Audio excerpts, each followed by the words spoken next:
गीत संहिता 148। तुम्हे माने सदाप्रभुंकर प्रशंसा कर, तुम्हे माने आकाश मंडलरू ताहांकर प्रशंसा कर, ऊर्ध्व स्थान रे ताहांकर प्रशंसा कर।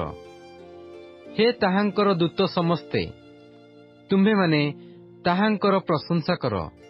हे ताहांकर सैन्य समस्ते, तुम्हे माने ताहांकर प्रशंसा कर।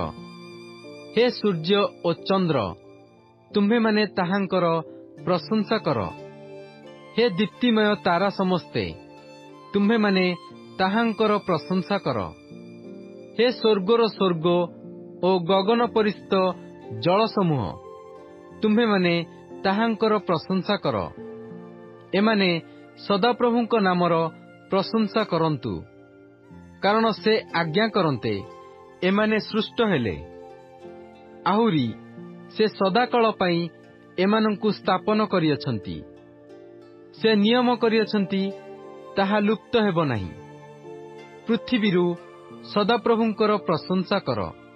हे तिमिंगिळ ओ सकल बारिधि, अग्नि ओ शिला, हिम ओ बाष्प, ताहांक वाक्य साधक प्रचंड वायु, पर्वत ओ सकल उपपर्वत, फलवान वृक्ष ओ सकल एरस वृक्ष, वन्य ओ सकल ग्राम्य पशु, उरगामी ओ उड्यमान पक्षीगण, पृथ्वीर राजगण ओ सकल गोष्ठी, अधिपतिगण ओ पृथ्वीर सकल विचारकर्ता, युवक ओ युवती माने, वृद्ध ओ बालक माने, से समस्ते सदाप्रभुंक नामर प्रशंसा करुंतु, कारण केवल ताहांक नाम उन्नत अटे।